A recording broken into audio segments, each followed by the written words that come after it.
In January 1910, a breathtaking comet appeared in the morning sky, brighter than any celestial object but the sun and the moon.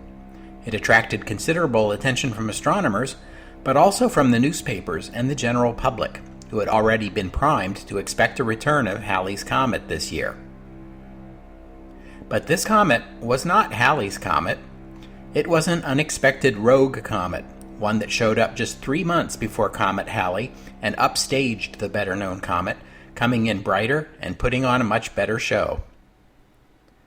Welcome to the history of the 20th century.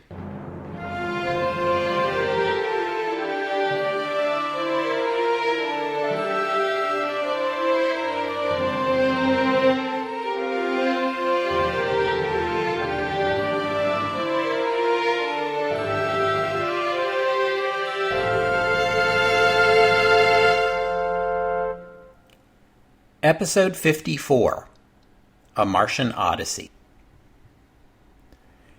In today's episode, I'd like to talk a bit about the astronomy of the early 20th century.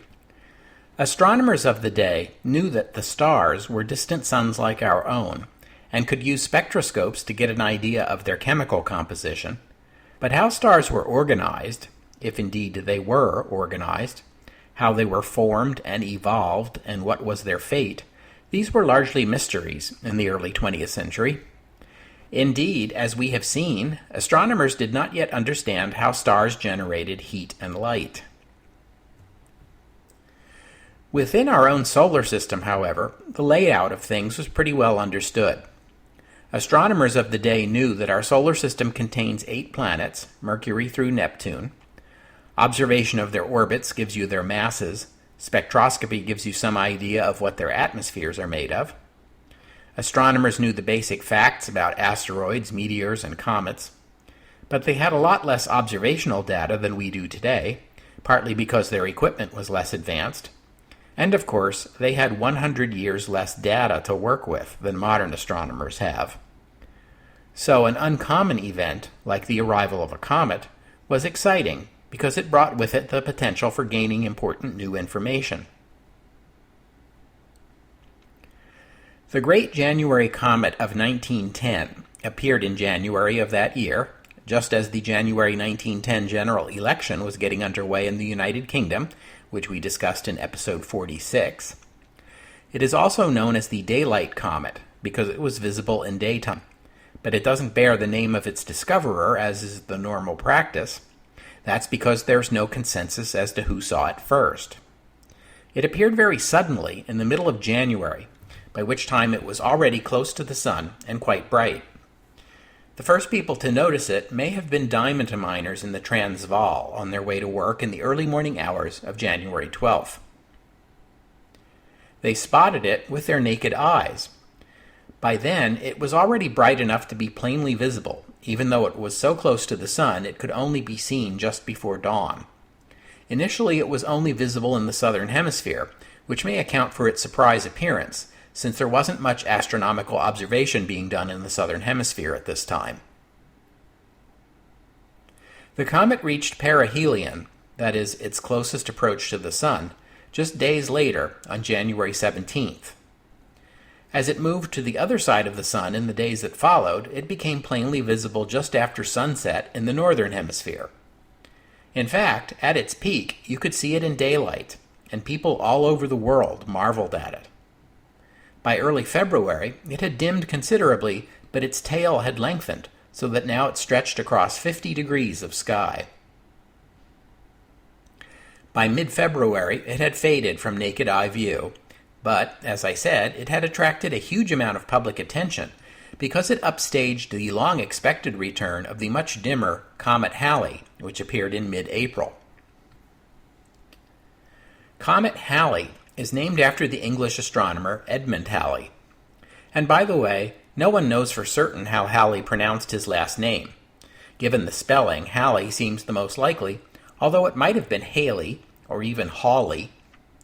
Americans often speak of Halley's Comet, which no doubt has something to do with the prominence of Bill Haley and his Comets, whose recording of the song Rock Around the Clock became the #1 single in the United States in 1955, launching rock and roll music into the mainstream and fusing the name Haley with Comet in the minds of millions of Americans. But that's a story for another episode. Still, as I said, we don't know for sure how Edmund Halley pronounced his name, so you can't exactly say that Haley is wrong. Anyway, Edmund Halley did not discover the comet that is named after him.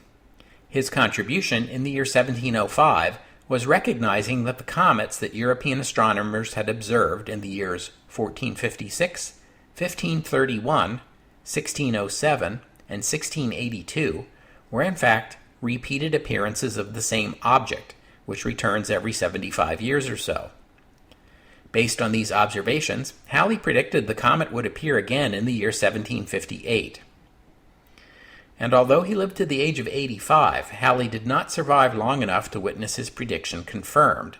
But it was. This was a big deal because it made Comet Halley the first object other than the planets to be determined to orbit the Sun. Most comets that appear in the inner solar system are not periodic, or have very long periods. The daylight comet, for example, is not expected to appear again until the 600th century or so. And yes, you heard that right, 600th century or so. But a small number of comets have their orbits shifted by encounters with other bodies in the solar system into much shorter orbits. These are called short-period comets. Such bodies tend to be small. Comets give off gases when they come close to the Sun, meaning that short-period comets gradually get smaller and disintegrate. Comet Halley is believed to be only 10 to 20% of its original size. Even so, it is the only short-period comet visible to the naked eye. Once it was established that Comet Halley reappeared at predictable intervals, historians and archaeologists began to look for records of earlier appearances. And they found them. Appearances of Comet Halley are in the historical record as far back as 240 BC for certain, and possibly much further.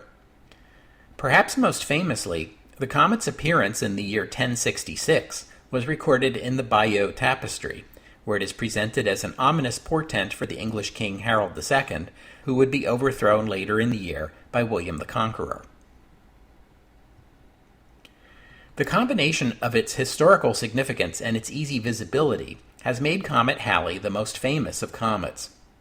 It returned right on schedule in 1835, reaching perihelion on November 16th. 2 weeks after its perihelion, when the comet was still visible in the night sky, the American author, satirist, and friend of the podcast Samuel Clemens, who wrote under the pen name Mark Twain, was born. Samuel Clemens has already made a couple of appearances in this podcast when we talked about the Boxer Uprising and King Leopold's crimes in the Congo. It was well known that Comet Halley was due to make another appearance in 1910, and its arrival was much anticipated, not least by Samuel Clemens himself, who was quoted a few months before the comet's return saying, "I came in with Halley's comet in 1835. It is coming again next year, and I expect to go out with it. It will be the greatest disappointment of my life if I don't go out with Halley's comet. The Almighty has said, no doubt, 'Now here are these two unaccountable freaks. They came in together, they must go out together.'" Famously and eerily, Samuel Clemens would pass away on April 21st, 1910, the day after the next perihelion of the comet with which he suggested his life was intertwined. This appearance of Comet Halley was one of the closer and brighter ones in the historical record, although it had been totally upstaged by the much more spectacular daylight comet that had shown up to steal Comet Halley's glory just a few weeks earlier. Nonetheless, the 1910 appearance of Comet Halley was significant for a number of reasons. It was the first appearance of the comet since the invention of photography, for instance, so it became the first time the comet was photographed. It was also the first appearance of the comet since spectroscopy was invented, which gave astronomers an opportunity to work out what gases were present in the comet's tail. As it turned out, one of the gases present in the comet's tail was cyanogen, CN2. It also turned out that the comet was coming so close to the Earth that the Earth would actually pass through the comet's tail on May 19th. The combination of these two facts led the 68-year-old French astronomer Camille Flammarion to speculate that cyanogen gas from the comet's tail might poison the Earth's atmosphere and be the end of all life on Earth, because of course he did. Flammarion was a guy who dabbled in science fiction and had over his career indulged in a series of speculations that ranged from colorful to nutjob, like extraterrestrial intelligence and reincarnation and the transmigration of souls to other planets. More sensible astronomers hastened to point out that the gas of a comet's tail is so thin as to qualify as a vacuum by Earth standards, and only a few molecules of cyanogen were likely to be deposited into our atmosphere, but it was enough to inspire some people to seal up the doors and windows of their houses that day, as charlatans went about peddling comet pills and gas masks to protect against the threat. In other words, not much different from how people in our time would have reacted under similar circumstances. You may have heard stories about this. You may have heard that some people believed the world would end in 1910 when the comet passed, which is kinda sorta true, but only a few gullible people actually fell for it, and it wasn't really all that big a deal.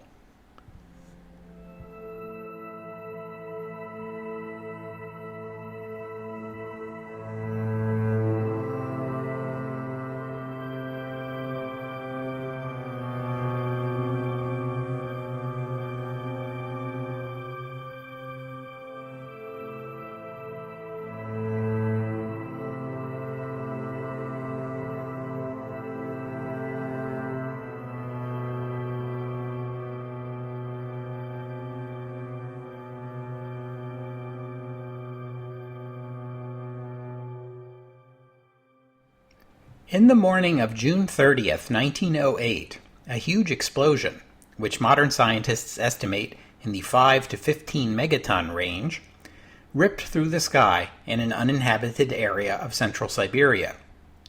This explosion has come to be known as the Tunguska explosion, or the Tunguska event, and was likely caused by a meteor.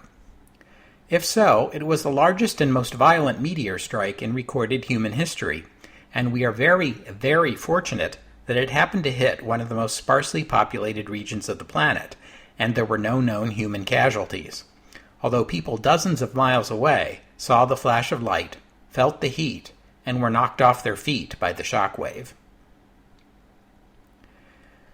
As we have seen, there was a great deal of social and political turmoil in Russia during this period, and let's just say it isn't going to get any better for a while yet. As a result, there is no record of anyone investigating the Tunguska event for many years to come. The first scientists known to visit the region did not arrive until 1927, almost 20 years later. Even after that long, the investigators found millions of trees that had been knocked down by the explosion within a range of about 30 by 40 miles. From the beginning, the event was believed to have been caused by a meteorite, but the scientists were surprised to find no crater. At the center of the blast area, the trees still stood upright, although they had been stripped of their branches and scorched, which suggested not a ground impact, but an explosion in the air above the forest. To this day, no one knows for sure what happened, but the strongest hypothesis is the explosion of a stony meteorite about 100 meters across, or 300 feet, at an altitude of some 5 miles above the ground. It is believed that a meteor strike on this scale is a once in 300 years event. But no one knows for sure, which makes the event a tempting topic for science fiction writers and others who indulge in scientific speculation. When the theoretical basis of antimatter emerged in the 1930s, there were those who speculated the explosion was caused by a small quantity of antimatter striking our atmosphere. When UFO speculations became widespread in the 1950s and 60s, it was suggested that an extraterrestrial spacecraft had exploded. When the theoretical basis of black holes emerged in the 1960s and 70s, it was suggested that a tiny black hole had been responsible, although the pattern of the explosion and the absence of debris seems to rule out all of these other speculations. Strangest of all, in the 1984 Ivan Reitman film Ghostbusters, one of the characters describes the events at the climax of that film as the biggest interdimensional cross-rip since the Tunguska blast of 1909, whatever that means. And it's a pretty good movie, so let's pretend we didn't notice that he got the date wrong.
In the late 19th century, the greatest Italian astronomer was Giovanni Schiaparelli.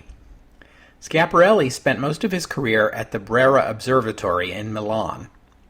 Schiaparelli was the first to make the connection between the regular meteor showers that our planet experiences and comets, suggesting that the source of these meteors was debris shed by the comets as they pass through the inner solar system, a suggestion that would eventually be shown to be entirely correct. He attempted to map the planet Mercury, a challenging task given the relatively limited telescopes of the time and the closeness of Mercury to the Sun. There was no astrophotography as yet, so astronomers had to look through the telescope with their own eyes and sketch what they saw, or thought they saw. Based on his observations, Schiaparelli concluded that Mercury's rotation was locked with its orbital period, meaning the planet always kept the same face toward the Sun. This was accepted as scientific fact until my day even, but in 1965 was found to be not true after all. Schiaparelli also discovered an asteroid in 1861 and named it Hesperia, which is an ancient Greek word meaning land of the evening star, a poetic reference to Italy, Schiaparelli's home country, which lies west of Greece. Hesperia was the 69th asteroid to be discovered. But Schiaparelli is best known today for his work on the planet Mars. In 1877, a year when Mars approached especially close to the Earth, Schiaparelli mapped the planet. His maps showed a Mars with lighter and darker patches that he labeled as land and sea. He also observed a network of dark, narrow lines which he called canali, which is Italian for channels, a word that in Italian can mean either natural channels or artificial canals. This work sparked a lot of interest, and other astronomers turned their attention to the red planet. But understand that close approaches between Mars and Earth only happen once every 2 years and 50 days. So that means maybe a week or two of prime observing conditions, then 2 years for astronomers to discuss and argue about what they saw, and then another opportunity to make more observations. When Schiaparelli's work was translated into English, canali was rendered as canals, a word that in English most definitely suggests artificial structures. So, in the late 19th century, there were bursts of new observations and new claims about Mars on a regular 2-year schedule.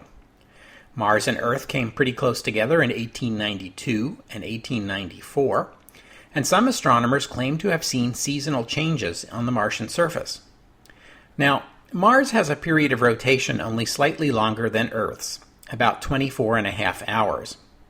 The planet has an axis tilted about the same as Earth's, meaning Mars has seasons in much the same way that Earth does. Mars also has polar ice caps that get bigger in the winter and smaller in the summer. All of this was well established, and it made Mars sound a lot like Earth. But now, new observations were coming in that were even more exciting. As winter became summer in one hemisphere and the polar ice cap shrank, according to some astronomers, the canals and the seas in that hemisphere got darker, which made some speculate that these dark patches might actually be vegetation, forests or grasslands that lay dormant in the winter but came to life when the ice caps melted and water flowed along the canals. In our day, we know that Mars sometimes has huge dust storms which obscure the surface features of the planet, which could explain why the dark patches might become more or less visible at different times, but they didn't know that back then. Some astronomers observed small circular spots at the points where the canals crossed one another, and these came to be called oases.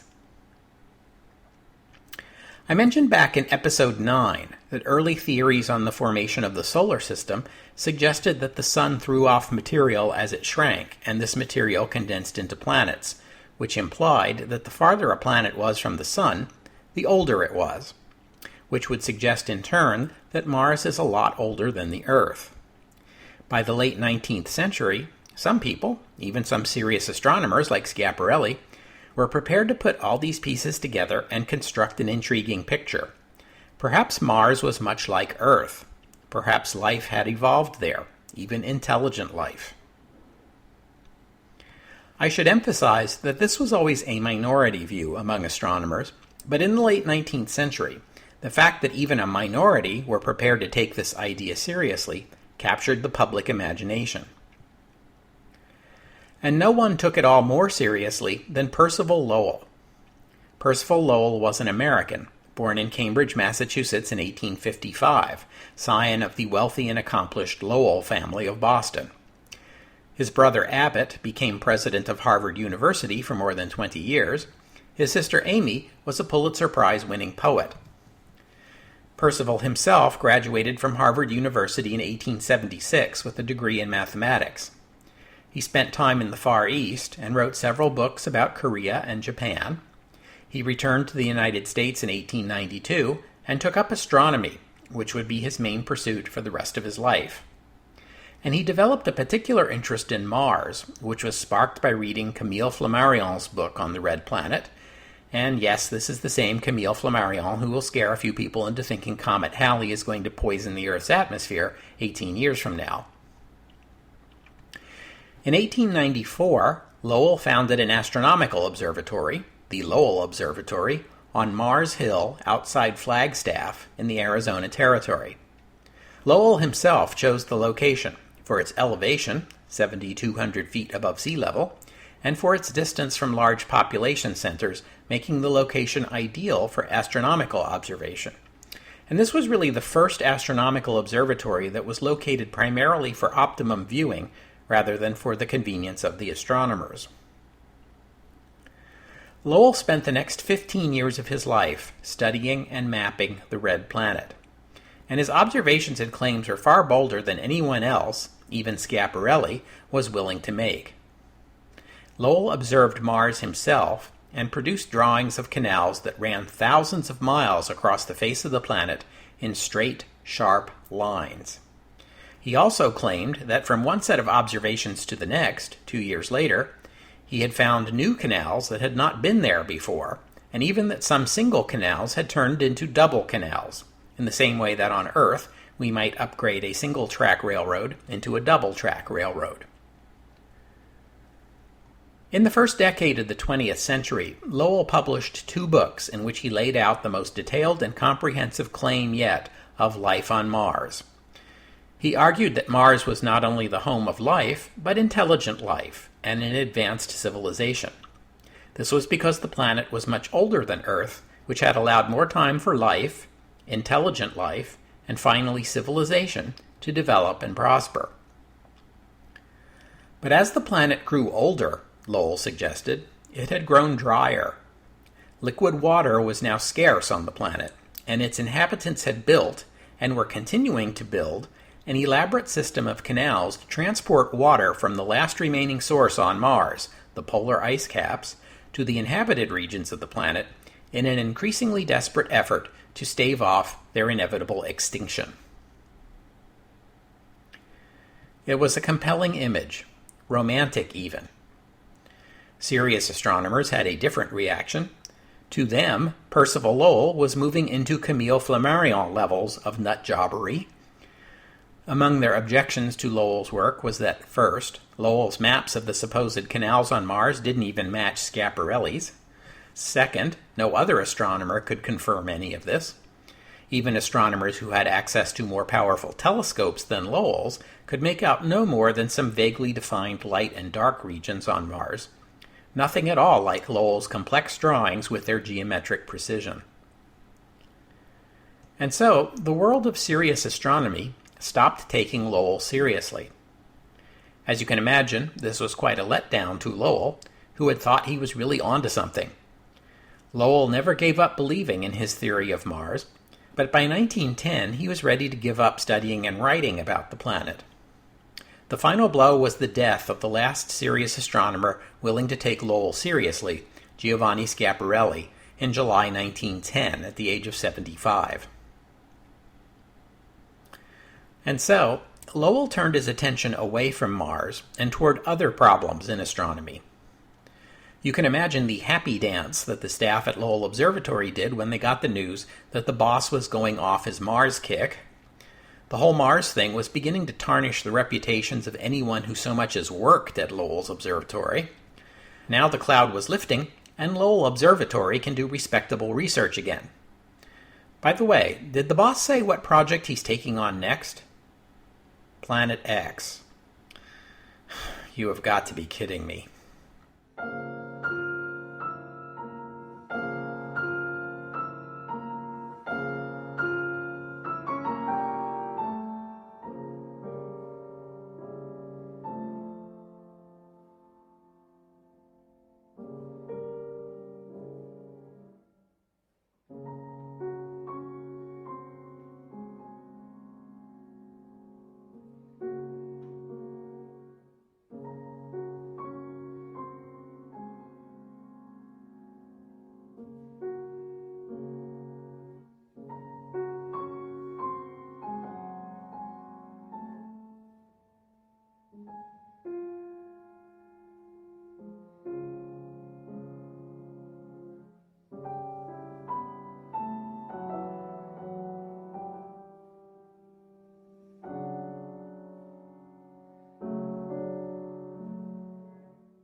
Okay, let me give you a little background on Planet X. In the 1840s, there was a mathematician in France named Urbain Le Verrier. His interest was in analyzing the motions of the planets mathematically, using the laws of motion and gravitation developed by Isaac Newton.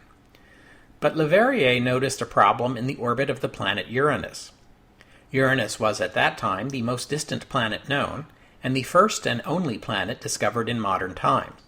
It had been discovered by accident by the English astronomer Sir William Herschel in 1781.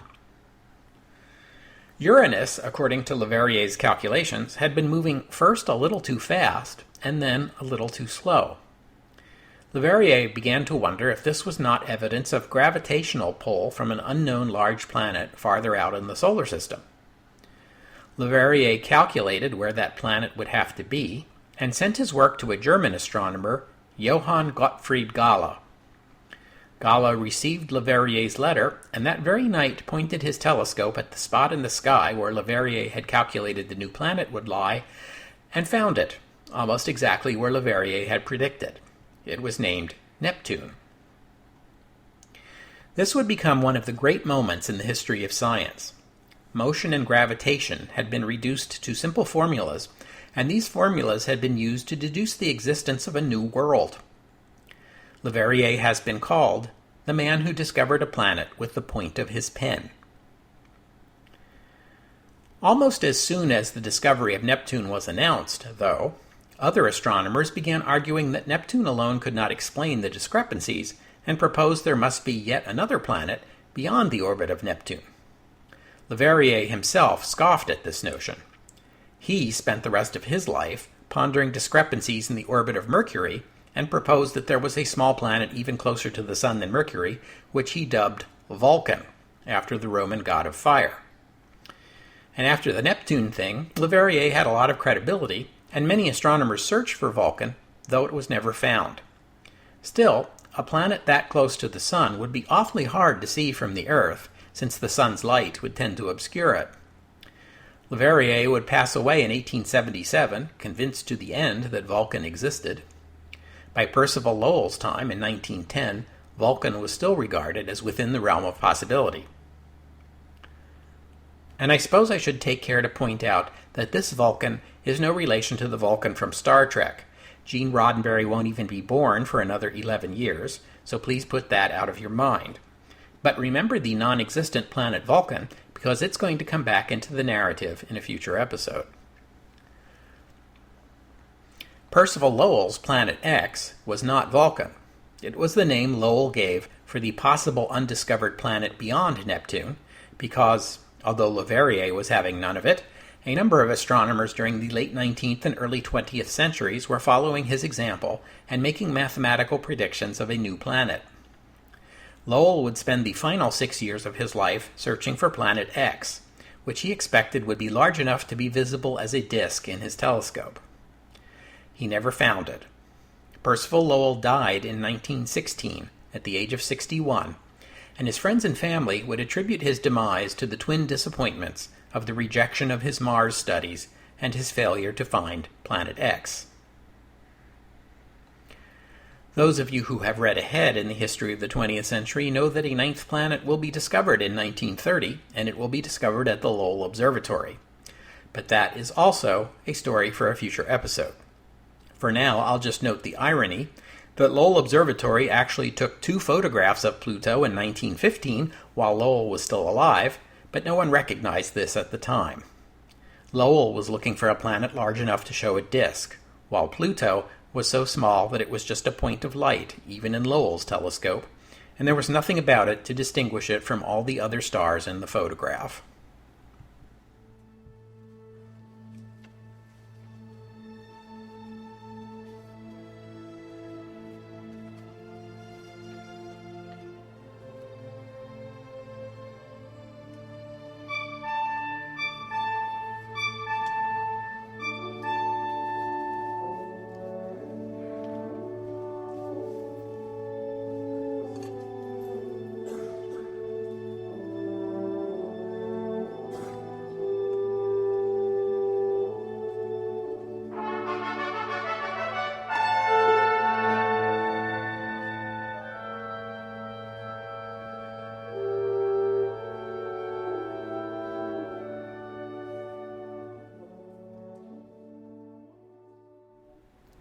Scientific speculation about the possibility of intelligent life on Mars attracted the interest of writers of fiction at once. The earliest writers of the type of fiction that would later come to be called science fiction were already at work in the 19th century, and speculations about life on Mars led naturally to imaginative tales about humans from the planet Earth traveling to Mars. Camille Flammarion wrote one in 1889 entitled Urania. Or tales about beings from Mars, Martians, traveling to Earth, which began appearing in 1896. The most famous science fiction novel of all time on the subject of Martians coming to Earth is, of course, War of the Worlds by H.G. Wells, published in 1898, making Wells one of the first writers, but not the very first, to take up this theme. Wells embraced the idea of a Mars much older than Earth, with a Martian race much older and more developed who covet our younger and greener world. No mention of canals, though, since this was before Percival Lowell published his books. We've already talked some about War of the Worlds, all the way back in episode 2 of this podcast, where we looked at it in the context of the invasion novels that were popular in Britain during this period. But instead of Britain being invaded by Russia or Germany, Wells has it invaded by Martians, who land in the heart of the British Empire and are depicted armed with weapons far superior to anything the British have available to defend themselves with, and conquer implacably with no regard for human life. Gee, do you think he might have been making a statement about colonialism?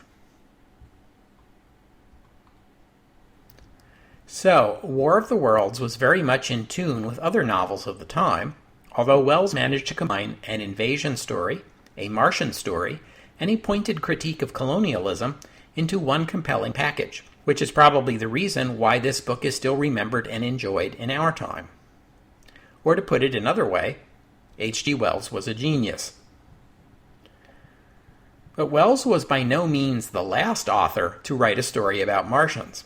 I'll skip over a string of forgettable books and jump ahead to 1912, when the American writer Edgar Rice Burroughs published A Princess of Mars, the story of John Carter, a Confederate Civil War veteran from Virginia, who discovers a cave in Arizona that transports him to Mars, called Barsoom by the Martians. Burroughs followed the lead of Percival Lowell and imagined a Mars that had once been lush and fertile and was now dying, with the surviving Martians relying on the canals, fighting endless wars for control of water. Carter, as an Earthman from a planet with a much higher gravity, is far stronger physically than the natives and becomes a swashbuckling hero. Although Burroughs would eventually become even more famous after creating the character Tarzan, he would write many Barsoom stories, and they would cast a long shadow over 20th century science fiction. By the 1920s, astronomers were coming to understand that the atmosphere of Mars was very thin, contained little or no oxygen, and was very cold. But science fiction writers could not let go of Percival Lowell's vision. Mars made a great location for stories about extraterrestrial intelligence. Why make your characters travel to other star systems when there might be aliens on the planet right next door? By the 1930s, Martian was an everyday word and a familiar concept, even to people who never read science fiction.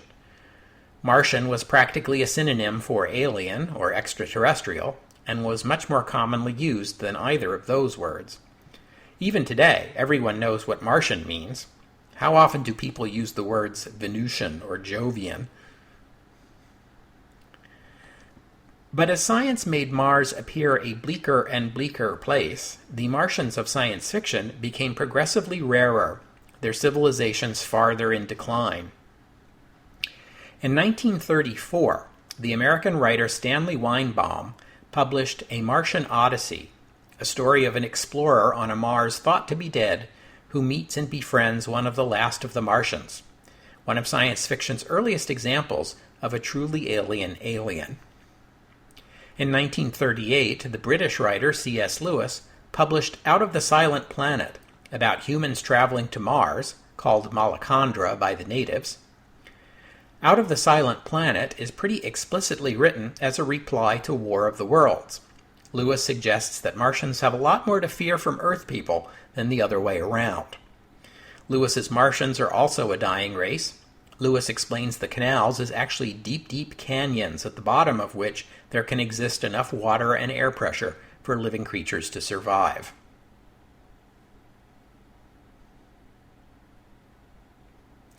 By the 1950s, with the prospect for life on Mars looking bleaker than ever, you find science fiction stories in which the Martians are now extinct, but leave behind cities and artifacts for human archaeologists to study.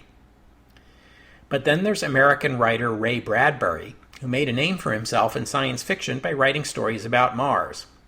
Bradbury unapologetically embraced the now scientifically obsolete Mars of Edgar Rice Burroughs, the Mars of deserts and canals, and used it as his setting for stories that ranged from straightforward voyages of exploration to eerie tales of modern people encountering the Martians of millions of years ago, to nuclear war and apocalypse, to retellings of Edgar Allan Poe, only set on Mars. These stories were stitched together into a collection entitled The Martian Chronicles, published in 1950, and inextricably linked the name of Ray Bradbury to Mars like no other writer. In 1965, the American space probe Mariner 4 became the first human vehicle to fly past Mars. It sent back a handful of pictures, revealing that the surface of Mars was rugged and full of craters, not much different from the Moon. This was the last nail in the coffin for the canals, which were now conclusively shown to be the products of optical illusion at best, or self-delusion at worst. Over the rest of the 20th century, Mars was mapped in some detail. Giovanni Schiaparelli and Percival Lowell both got craters named after them, one each on Mars and on the Moon. Modern science holds that the planets of the solar system were formed at approximately the same time, so Mars is no longer thought of as older than Earth, but there is evidence that water and oceans did once exist on the planet before Mars dried up and turned desert. In that respect, at least, Lowell was right. As for the science fiction writers, Mars was no longer a reasonable place to plant an alien civilization, although it remains the most Earth-like planet in the solar system, apart from Earth, and when the scientists began talking about a Mars of the distant past with oceans, and possibly even life, Mars begins to look like fair game for terraforming. In the 1990s, the American science fiction writer Kim Stanley Robinson published 3 novels telling a sprawling tale of humans engineering Mars into a pretty nice place for humans to live. They are titled Red Mars, Green Mars, and Blue Mars. Robinson's terraformers build canals on Mars, inspired by Percival Lowell's sketches, and the stories of Mars come full circle by the end of the century. Truly spoke the American astronomer Carl Sagan on his TV program Cosmos that Mars has become a kind of mythic arena into which we have projected our earthly hopes and fears.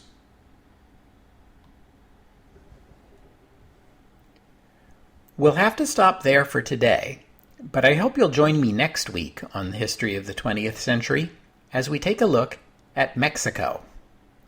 In 1908, the Mexican president, Porfirio Diaz, told an American reporter he would not run for re-election in 1910, which would bring to an end his 30-year presidency.